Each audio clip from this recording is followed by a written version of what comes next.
We're going to go ahead and get started. So thank you again for joining today's webinar. My name is Claire Martinez, and I am a member of the Marketing and Communications team here at NCARB. And today, our staff experts are going to share different strategies for navigating test scheduling and rescheduling, accommodations, and other logistics that you need to understand when preparing for your next ARE division. So after that, we're going to open the session up to answer any questions you have. So throughout today's webinar, feel free to put any area questions that you have in the Q&A tool, and we will get to as many as we can. Before we get started, let's have our panelists introduce themselves. Cassandra, we can start with you. Hello, everyone. My name is Cassandra Walker. I am the Assistant Vice President of our Customer Relations Group. I've been with NCARB for about 7 years now, and my main role is supporting all of my candidates through the ARE process. Thank you. And Nick, go ahead. Yeah, thanks, Claire. I'm Nick Respecki. I'm a senior manager on the programs team at NCARB, where I focus mainly on the development and maintenance of the architect registration examination. I've been with NCARB 10 years, and then prior to joining NCARB, I was practicing as an architect in the DC area, and I am licensed in the District of Columbia. Thanks, Nick. As we move into the presentation, again, just remember that you can put any questions you have in the Q&A tool at any time. We have a lot of amazing folks behind the scenes who will do their best to answer your questions, and then we will also have a portion at the end where we will have a live Q&A. So Nick and Cassandra, why don't you go ahead and kick us off? Great. So we're going to begin by just going through some basic slides covering scheduling, eligibilities, contacting NCARB, talking about score reports. So with that, I'm going to go ahead and share my screen. And Cassandra, why don't you go ahead and give me a thumbs up once you can see it on your screen, so I know all our attendees are seeing it as well too. Fantastic. Okay. So as Claire mentioned, this session is all about what to know before you schedule an exam. And of course, what we're talking about when we say exam is the architect registration examination. The first thing we want to talk about, and this is really the starting point of beginning your testing journey. And so it's your exam eligibility. So what do we mean when we say exam eligibility? That's essentially your access to schedule and take a division of the ARE. Now, when it comes to gaining or requesting an exam eligibility, you're able to do this right through your NCARB record. Now, if you're sitting here today and you don't have an NCARB record, you can set one up over at ncarb.org. When you go to request an exam eligibility, you're going to be required to select a testing jurisdiction. And I think the first thing that you all want to take away from this is the eligibility to take a division of the ARE is established by the jurisdiction that you're looking to get licensed in. So as many of you probably know, there are 55 licensing boards, 55 jurisdictions that are members of NCARB. Those members or licensing boards are the ones who establish the eligibility requirements. So I am located actually in Alexandria, Virginia. So if I was going, let's say I'm pursuing licensure here, I would want to understand Virginia's requirements for eligibility to the ARE. If Cassandra's located in Pennsylvania, Cassandra would want to understand Pennsylvania's requirements for eligibility to the ARE. So it's really important to understand that they're controlled at the jurisdictional level. Now, once you go into your NCARB record, you can go into the exams tab. You'll see a screenshot of this on the right side of the slide here. There's a button to request eligibility. Now, you can go ahead and click that button, and then basically, the system's going to guide you through the process of requesting, and you will need to select a jurisdiction for initial licensure. After you submit your request for eligibility, you'll receive an email basically with next steps in the process. And finally, when your eligibilities are approved for testing, you'll receive a communication on those as well, too. We have a fantastic tool. It's located on our website, our licensing requirements tool. So if you're curious what the eligibility requirements are for the jurisdiction you're in, head over to this tool. You can click on your particular jurisdiction, see the requirements for eligibility.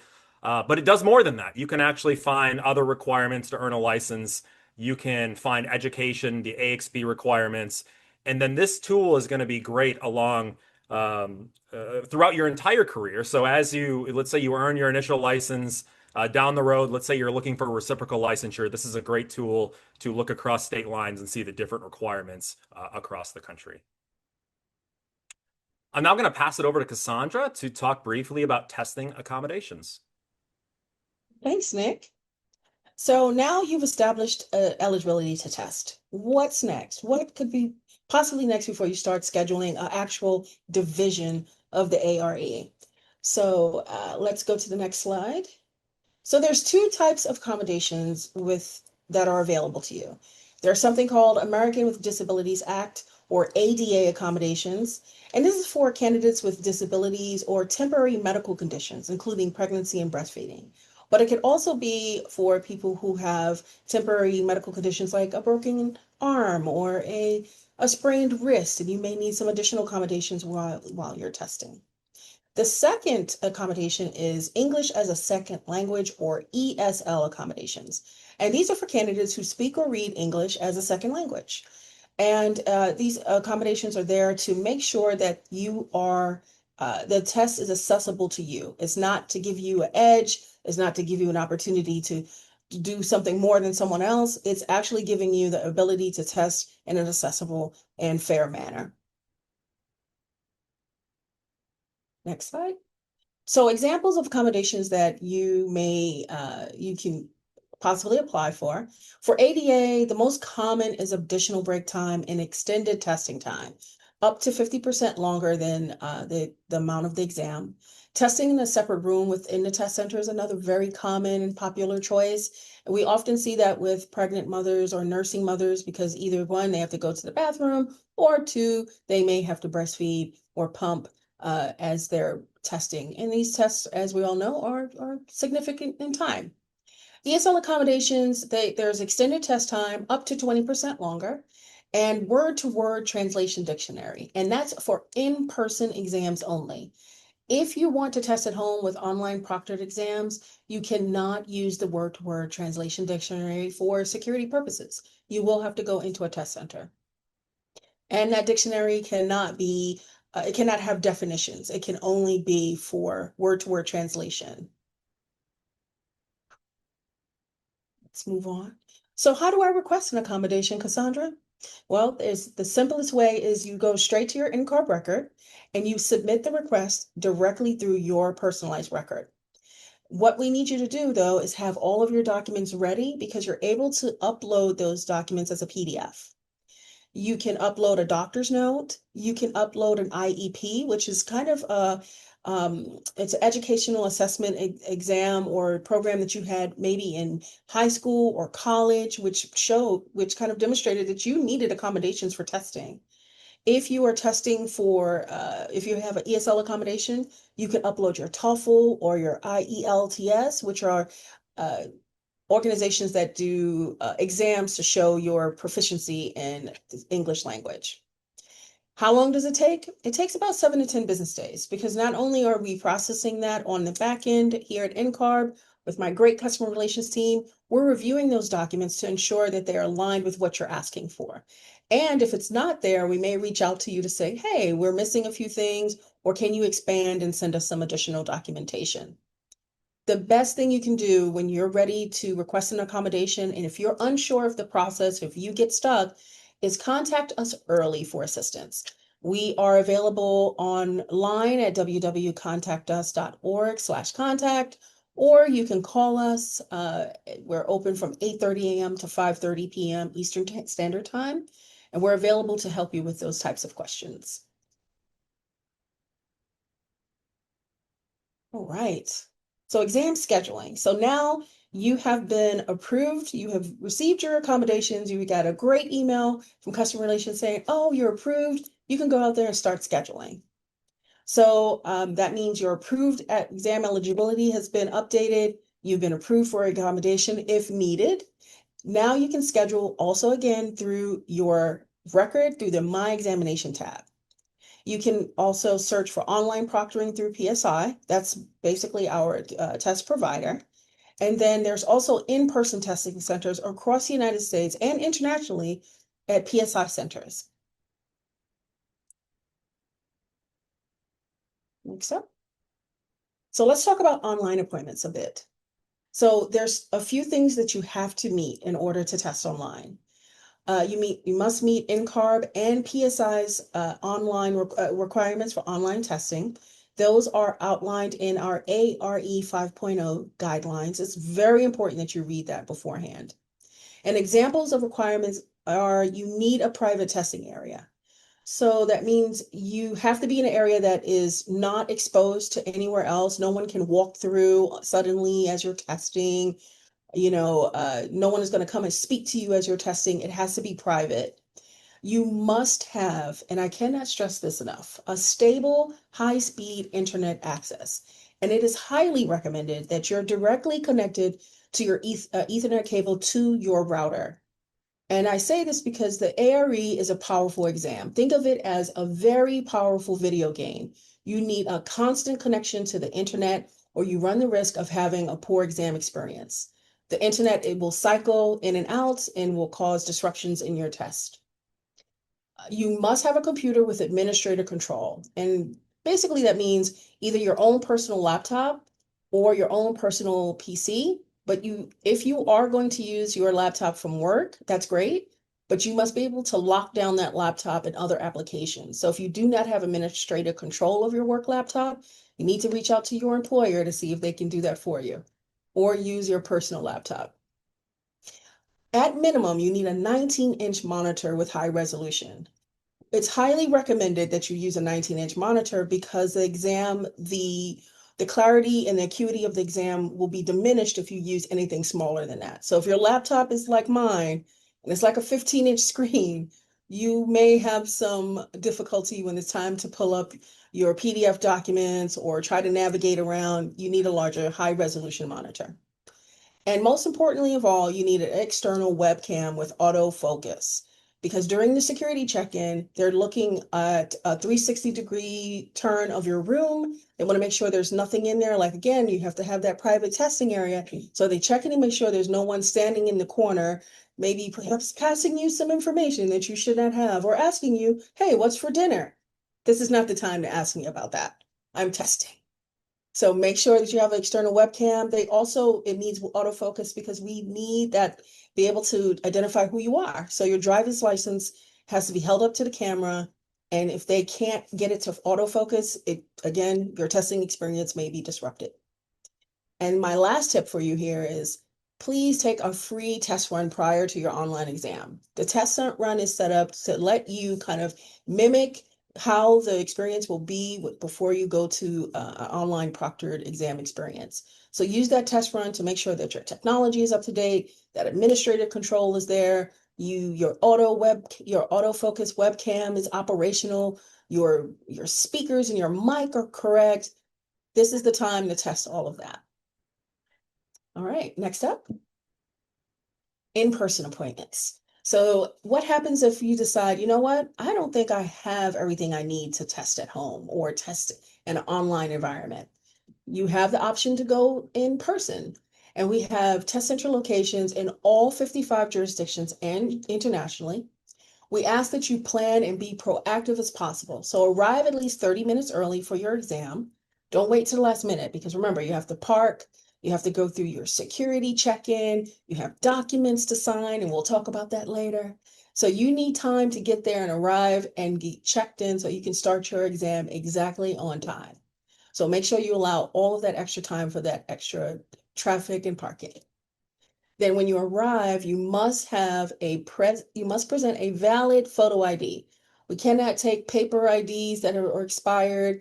We can't take IDs that you lost and you have I don't know, a note from your mom saying, yeah, this is John and I know him, let him test. We can't do that. You have to have a driver's license that matches the name on your appointment and in your record. So if you have maybe a name that has been updated due to marriage, divorce, or you have changed your name, we need to get that updated before you even schedule an exam. So if that doesn't match, you may have a disrupted test experience. You'll be able to store your personal items in a small locker or storage bag, so be prepared for that. And then you complete your security screening.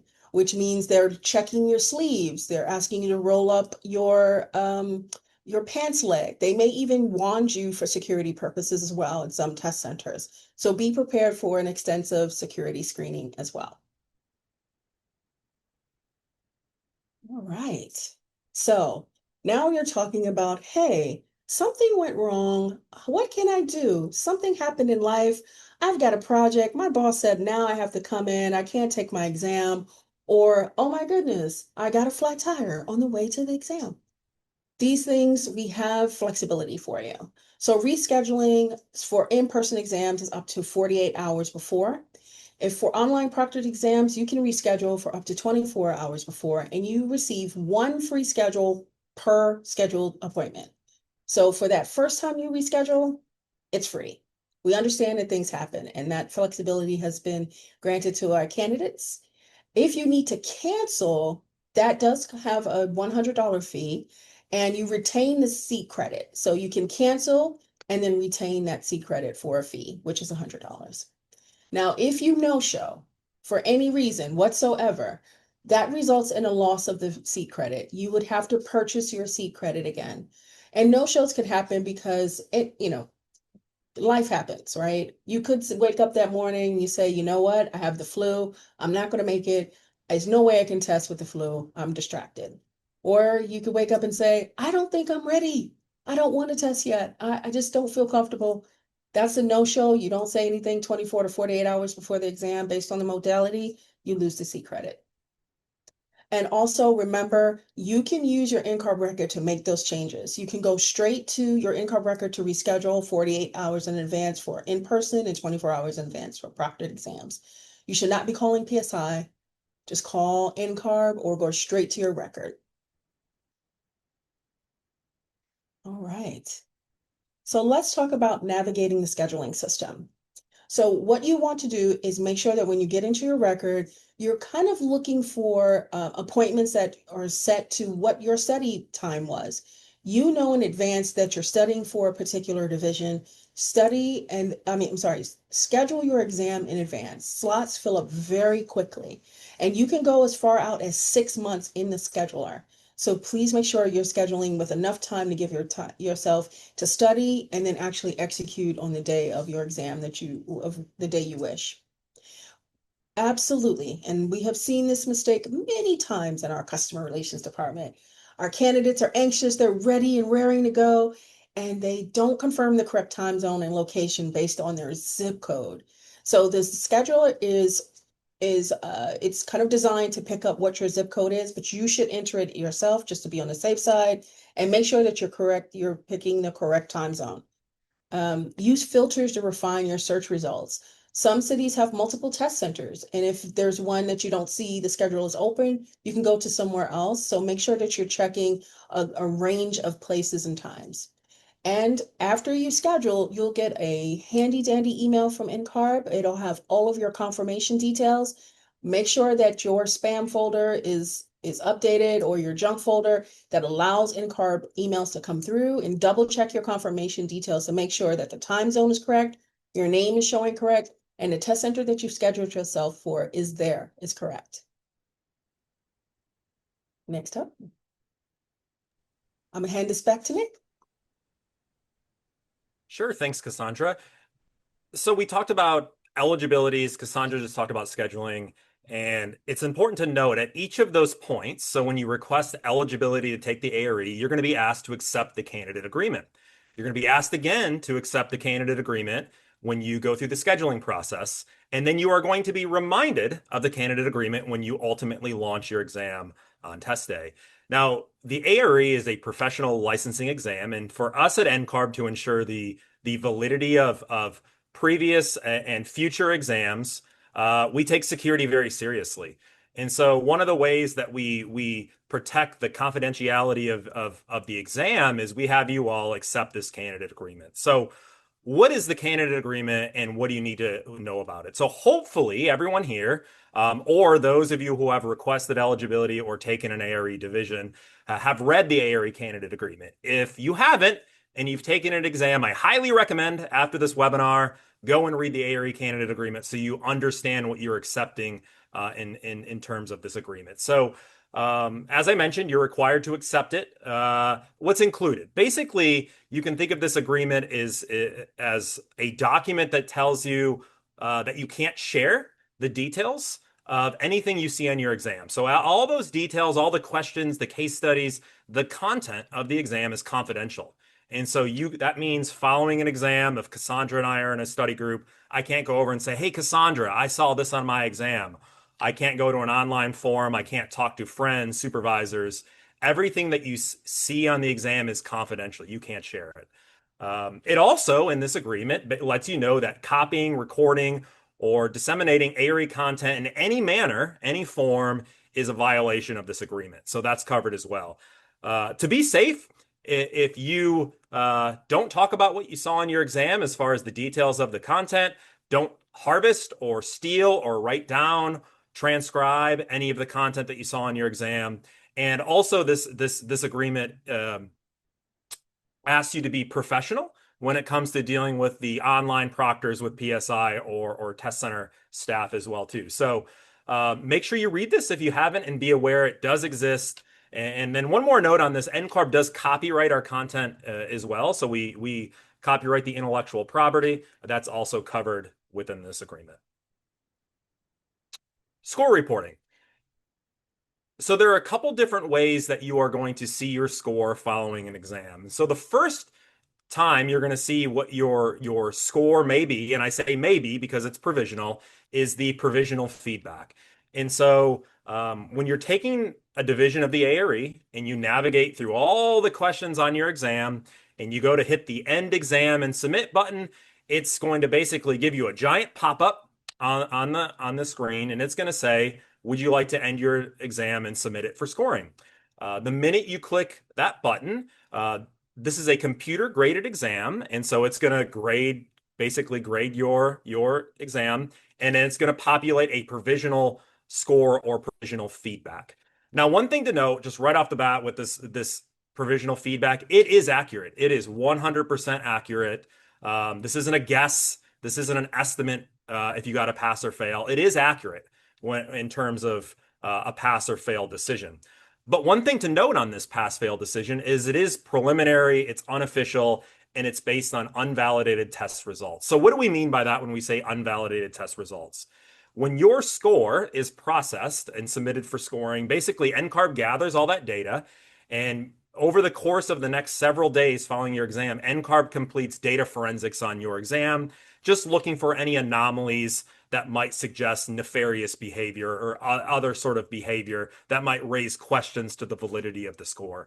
And so NCARB completes that process, takes several days, and then what you can expect to get is your official score report within 7 to 10 days, and that's available through your NCARB record. And as I mentioned previously, the ARE is graded as either pass or fail. So what does the official score report look like that you can expect to get 7 to 10 days following your exam? This is what it looks like up on the screen. It's very basic. You're going to see the score report has your information as far as name, your address, the jurisdiction where you tested. So in this example, this individual is testing in Colorado, the division name, your test result, the test date. And then finally, in sort of the right side of the score report, you'll see a pass or you will see a fail. And that's basically it.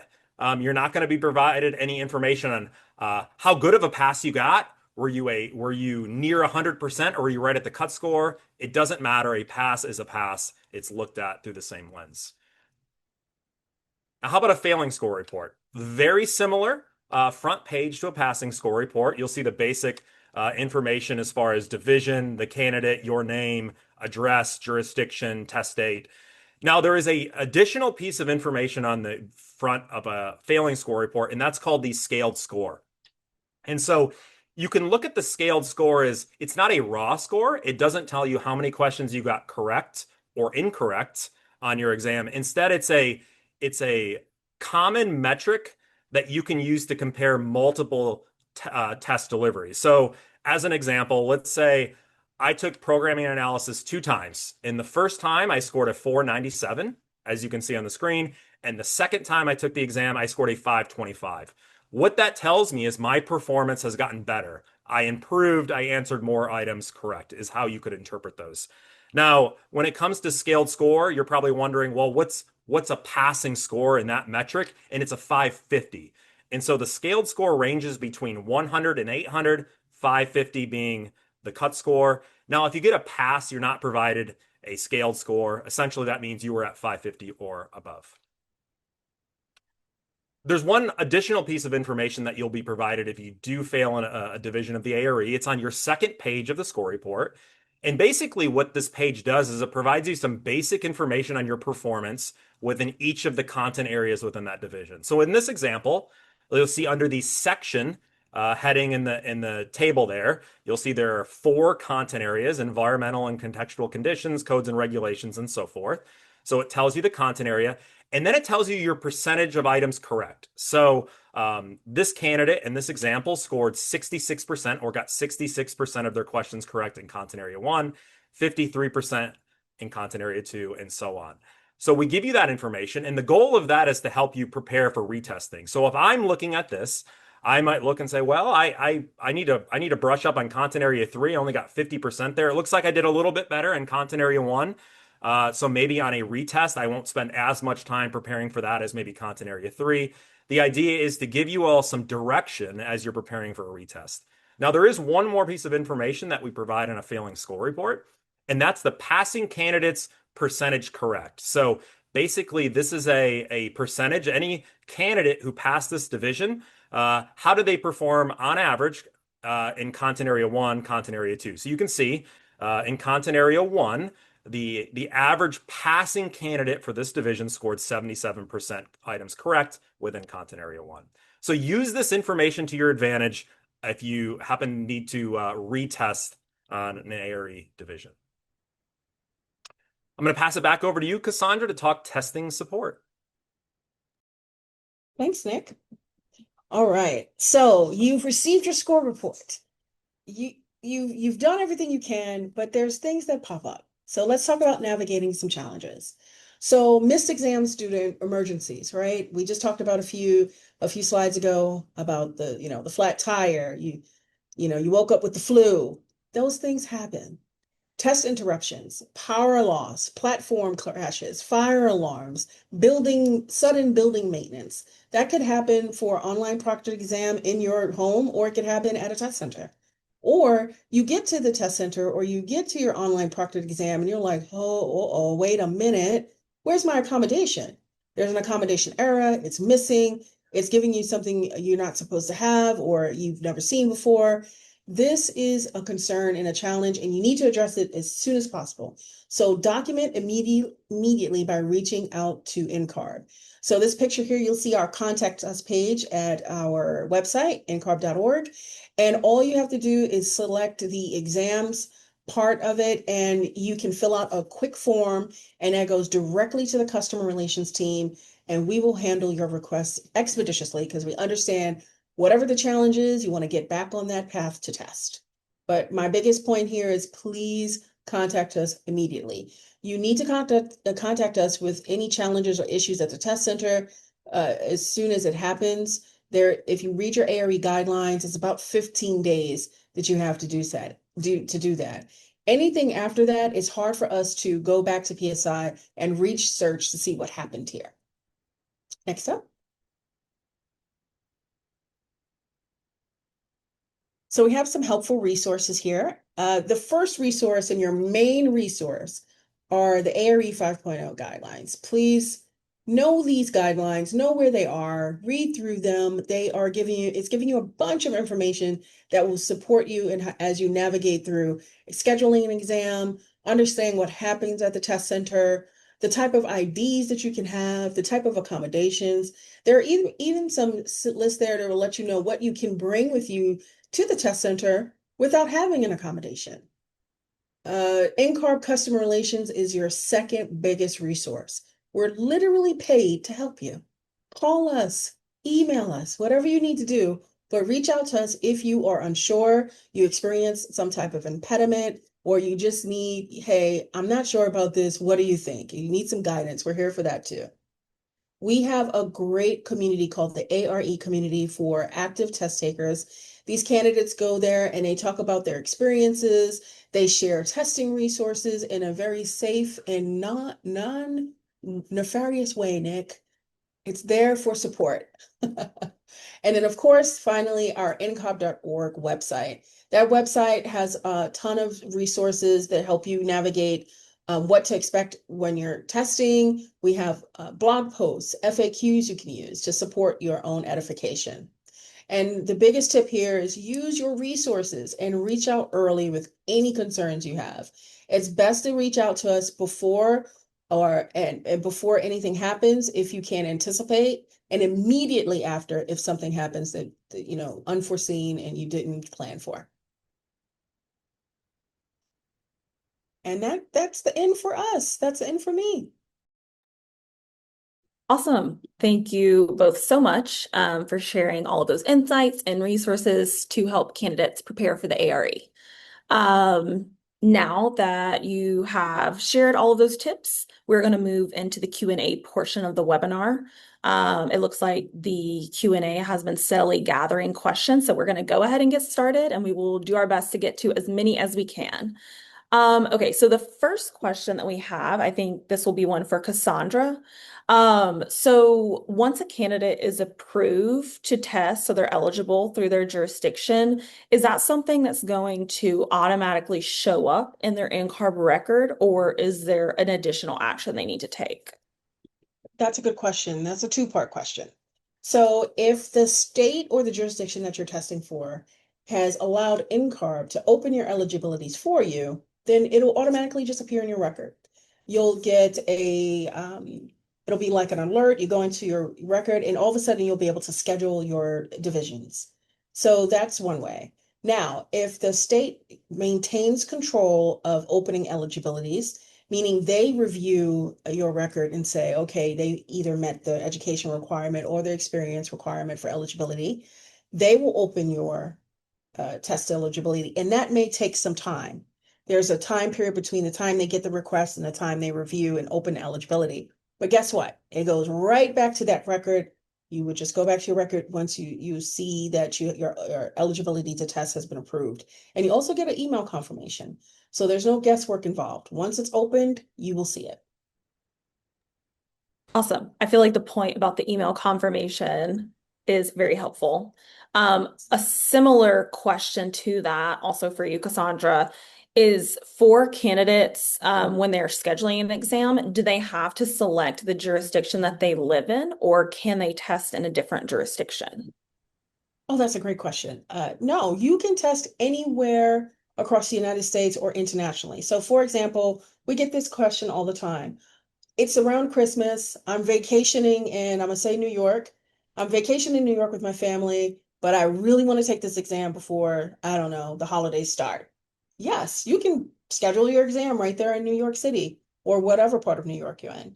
You're not bound to the jurisdiction you're actually testing under. You can test. So if you wanted to travel abroad, but you know you have that exam coming up and you studied hard, you still want to test, your family might be a little upset, but that's okay. You're on a journey. So yes, you can test internationally as well. It doesn't matter.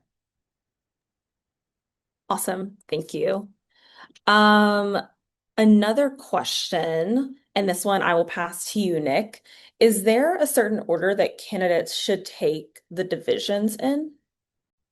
Yeah, great question. And actually, before this webinar, I was looking into our NCARB by the numbers data. And if all of you in attendance today, if you haven't checked, haven't looked at it, go over and go to your browser, search NCARB by the numbers.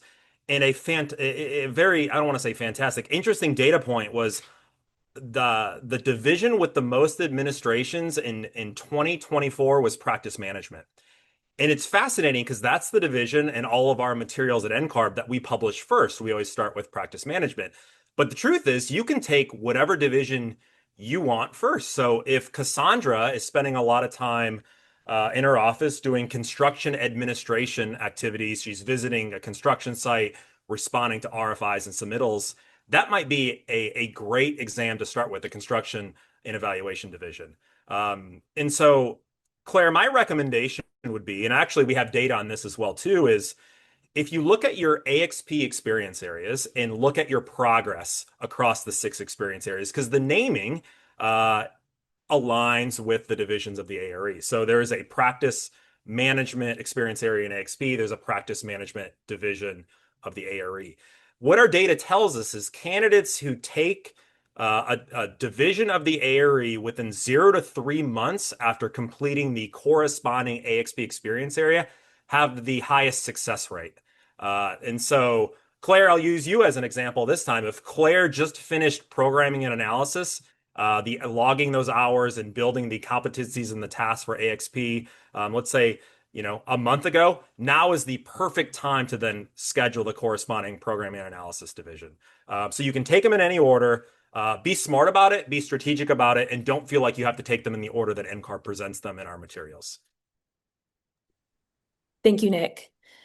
Another question. So we've been receiving a lot of questions about the required ID for testing. So a common question is, my name is different on my driver's license than what is in my NCARB record. What is easier? What do you recommend, that they change their name in NCARB or try to go the government route? Okay, so just make sure I have this clear. Their driver's license differs from what's on their record.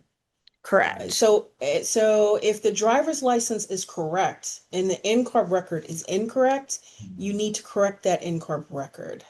So in this case, yeah, in this case, it says their NCARB record is their maiden name. So, Yes. So if that's the case, then what they would do is they go into their record, they send us a copy of their marriage certificate, and we'll be able to update that name for them in the record to match their ID. awesome. Thank you.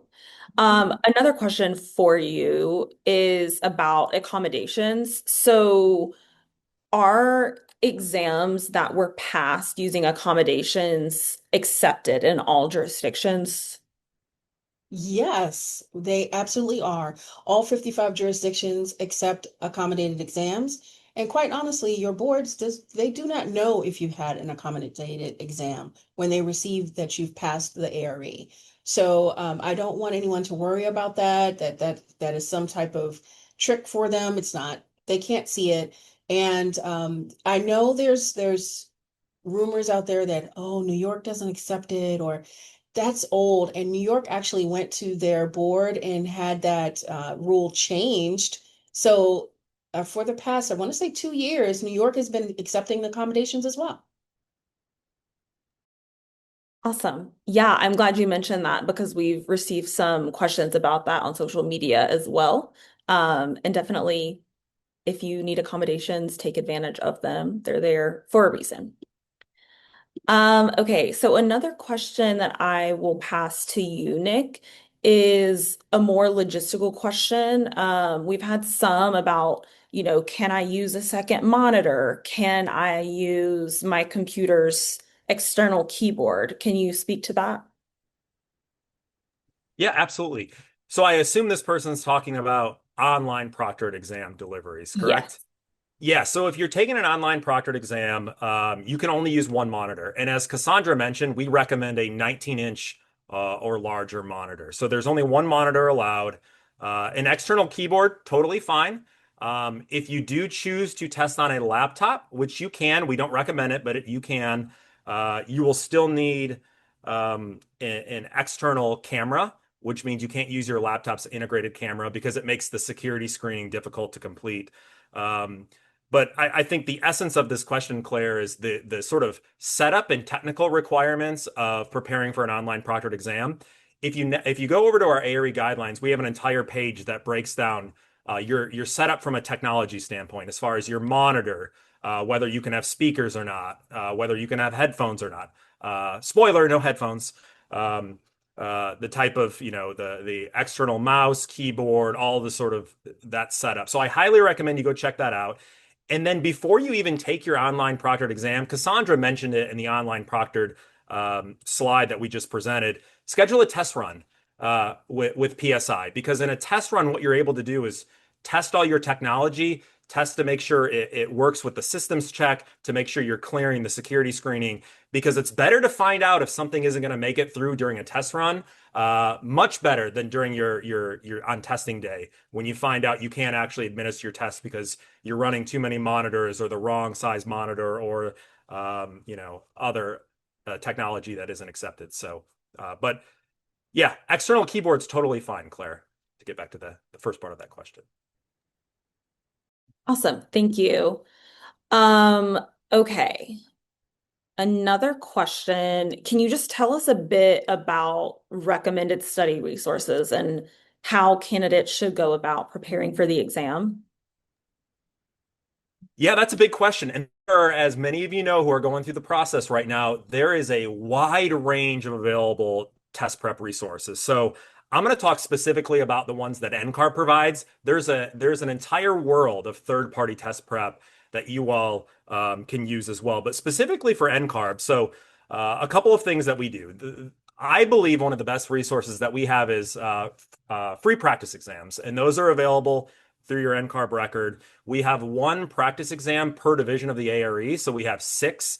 Plus, we have a multi-division practice exam, which has items from all six of the divisional exams all within one. So technically, there are seven practice exams. The reason I think these are fantastic is because when we looked at the data of individuals who use these practice exams to prepare for their actual exam, what we're seeing, depending on the division, that candidates are performing 13% to 19% higher when it comes to performance. And so, on average, about 16% higher performance, which is significant. And so, I think the data backs up those practice exams being an excellent resource available for free through your NCARB record. They mimic the type of question, the style of question, the format, the navigation and UI. So, the user interface is going to be just like you're going to experience on test day. Although obviously these are different questions, but they use the same style. We used a similar group of volunteer architects to draft them using the same set of standards. So they're a great way to experience what the live exam will be like. So that's a great tool. We have others. If you go to our ARE 5.0 guidelines, toward the end of the document, there's a reference list of frequently used reference books that our item writers, who are architects, use to write ARE questions. Check out that list. There are some great resource books that many of you probably have in your home libraries, or your libraries in your firms or offices. So check out that. But other resources, we have a bunch of videos on our YouTube channel that walk through the content on the divisions, the item types, navigation. We have an ARE 5.0 online community where you can go and create a virtual study group, just toss ideas out there to the candidate population. One thing to note, there are thousands of people going through the licensure process at any given point, so you're not alone. So that's another great resource as well. So, Cassandra, I don't know if you have anything to add as far as good test prep resources for everyone. I'd always rely on the six free practice exams. That's the best resource in my mind because it gives you exactly what to expect when you're testing as well. It gives you it's mimicking the test environment. So and there's two modes too. You can do a test mode where you're not given any rationale, and then you're given a second mode where it's kind of giving you the answers to why you may have answered this question incorrectly. Thank you both. Another question for you, Cassandra, back to accommodations. So, can accommodations be made after having scheduled an exam, or does that need to be done beforehand? So that is a really great question. And I must tell you, you cannot place an accommodation on an already scheduled exam. You would run into issues with now you have to cancel that exam. It costs money to do so. Don't do that. If you know that you may need an accommodation or you even suspect that you may need an accommodation, please do that beforehand. Make sure that you're getting your accommodation approved, then schedule. That's the best way to do it. If you do it any other way, you're not going to be able to get an accommodated exam on an already scheduled exam. Thank you. That is helpful. Um, Okay, Nick, more questions about the online proctoring setup. So you mentioned a camera earlier with the 360-degree function.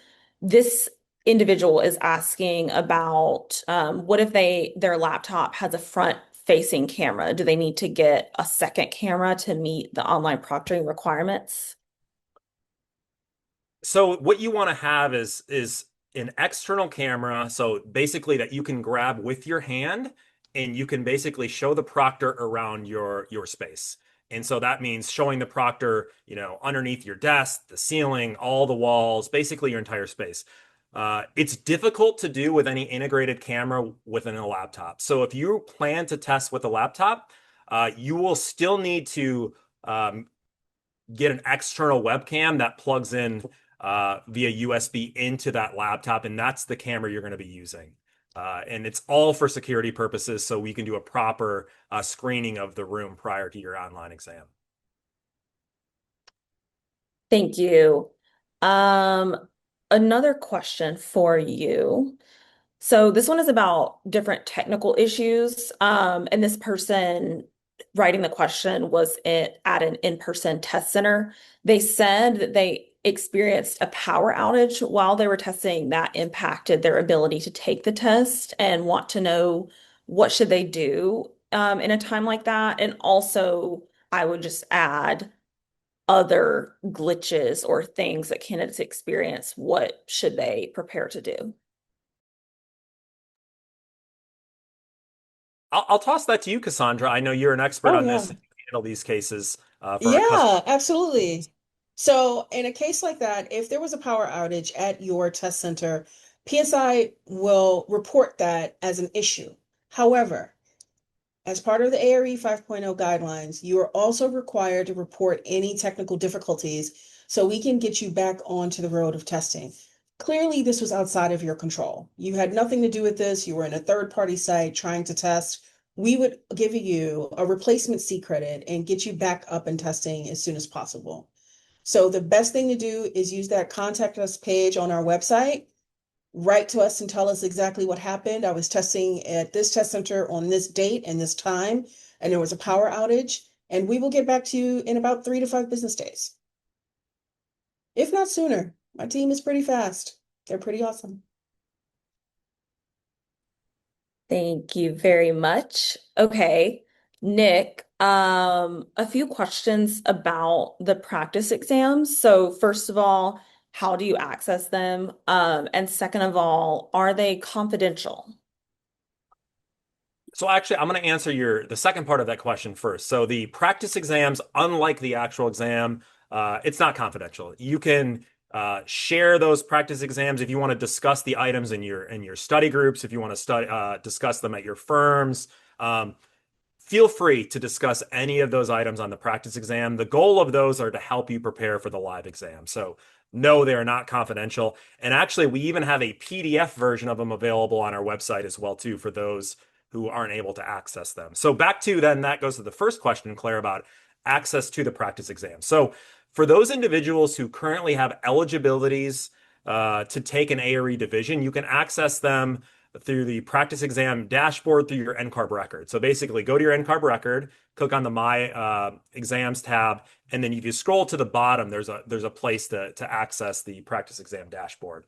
Once you're in the dashboard, you can launch the different divisions of the ARE in either, as Cassandra mentioned, practice mode or test mode. So that's if you have eligibilities. If you don't have eligibilities and you're not ARE complete, but you have an NCARB record, you can still access it through your NCARB record. It's not going to be through your exams tab. It'll be through the main screen of the NCARB record. So you still have access there.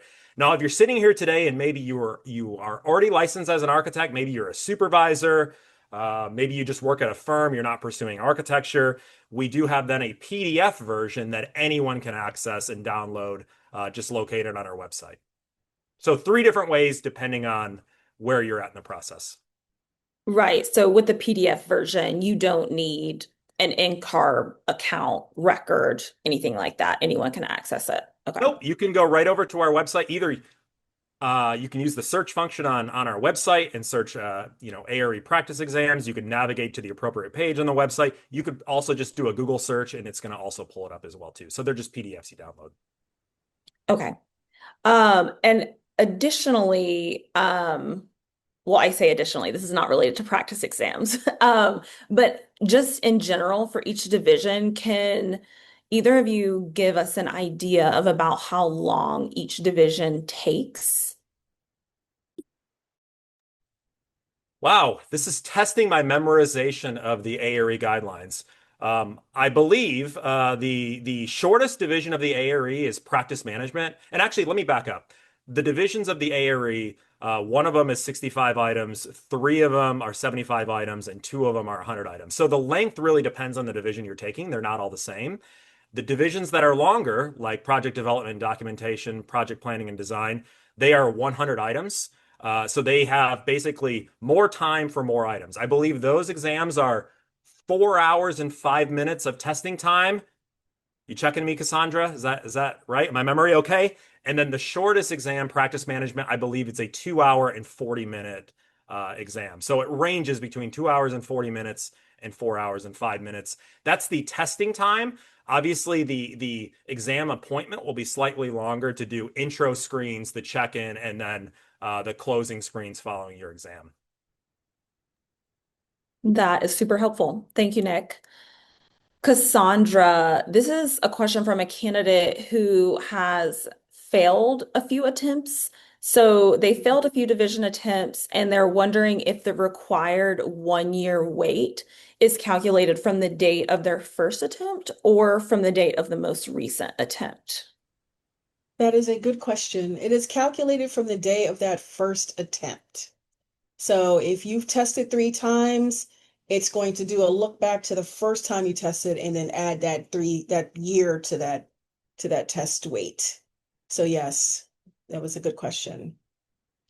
Thank you. And another one for you is about requesting breaks during the middle of online testing. So, can candidates request a bathroom break with their proctor in the middle of the test? How does that work? That's a good question. So yes, of course, it's as Nick just said, some of these exams are pretty lengthy. So if you have to request an online proctored break, you must alert your proctor and wait for them to respond to you, and then go on break and show them that you've gone on break. So you would pick up that webcam that is detachable, show them your screen that you're on the blue break screen, and then go to your break. But the biggest part of that is making sure you wait for the proctor to respond to you. They must see that you've gone on break. If you just say, "Hey, I'm going on break," and you don't see them pop up in the chat and say, "Okay," or "Understand," they'll shut your exam off. I'll just be honest, because now it's a security risk. So please alert your proctor, wait for a response, because they also have to check you back in with security if you take a longer break than normal. There's some built-in breaks too, but if it's outside of the built-in break, it happens. But please talk to your proctor during that online proctor exam. And I'm going to add one additional note to yours, Cassandra, building on what you mentioned is know that when you do take a break, an online proctored exam, same thing in test centers, the items that you previously viewed will lock, meaning you can't go back and change responses to those. So before you communicate to the proctor that you're taking a break and hit that break button, you want to go back and ensure all the items that you previously looked at, you have responded to appropriately and you're good with those items because after that break, you can't go back and change an answer or add an answer for maybe an item that you didn't respond to. So just adding that, Cassandra, as well. On that note of exam security, of course, candidates want to be sure to keep different questions they've seen on the exam confidential. Are they still able, however, to talk about test questions with their mentor or supervisor? How should they navigate that whenever they're preparing for a test or debriefing? Yes, the simple rule that I will recommend that everyone follows is don't talk about the details of the items or content you see. That includes case studies with anyone. It doesn't matter if they're already a licensed architect, your supervisor, mentor. Don't talk about it. You can talk basic concepts. So maybe you had some questions on your exam and you were struggling with some questions on conveying systems, and you want to get more help from maybe someone in your firm. You're free to say, "Hey, I'm trying to understand the different type of conveying systems and the building typologies that they apply to. Can you get me some help on that?" That's fair to talk conceptually to get help, but never talk details. Like, don't go over if, let's say I work with Claire and say, "Hey, Claire, I had this question. It was about conveying systems in a four-story building, and the choices were a hydraulic lift, so on." So don't get into the actual details, but you can talk concepts to get appropriate support in preparing for a retest. Thank you. We are getting close to time, so I will just ask one last question that we've seen. I think this will be one for you, Nick. When is the next version of the ARE coming out? Do we know? The honest answer is we don't know. I don't know. Claire doesn't know. Cassandra doesn't know. Actually, no one at NCARB knows when the next version of the ARE is coming out. Now, as we do with all of our communications, we will be communicating early and often when that decision is made. But I think for everyone on this webinar here today, pursue your licensure goals. Don't wait around for the next version of the ARE because we don't even know when it's coming. So jump in and start testing. And as soon as we know, we'll make sure to communicate it to you all out there. Awesome. Well, thank you both. I know this has been educational for me as well, and hopefully for the people attending this webinar. Before we officially wrap up, I wanted to see if each of you had a different takeaway that you might want to share. You know, if there's one thing that someone takes away from this webinar, what do you want to stick with them? And Cassandra, I'll pass it to you first. Sure. My one big takeaway is please just stay connected to NCARB as you're testing, as you're on this path to licensure and on that journey. Stay connected to us. As Nick said, we try to communicate early and often, but you have to be open to that communication. So sign up for our marketing emails. Make sure that if you have issues with your record, you're contacting customer relations as soon as possible. If you even have just general questions about the path to licensure overall, I encourage you to reach out to customer relations and NCARB. We are here and designed to support you on that path, and we have a plethora of resources and guides that we can share with you to support your efforts. Thank you, Nick.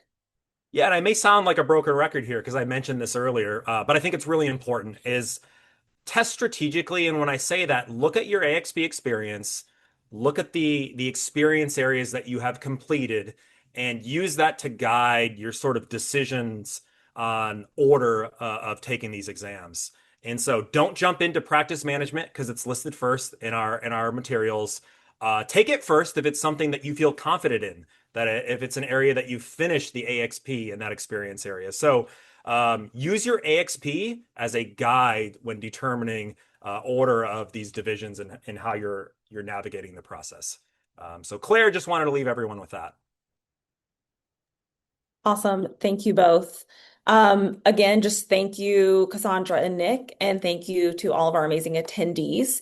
And if you had to jump in maybe like halfway through the webinar, or if you want to review any of the answers that Cassandra and Nick gave, please remember that the recording will be available later on our YouTube channel, which is just at NCARB. And if you have any questions in the meantime, please reach out to our customer relations team online. You can give us a call or fill out an online contact form at ncarb.org/contact. Thank you again for joining us and have a great rest of your afternoon.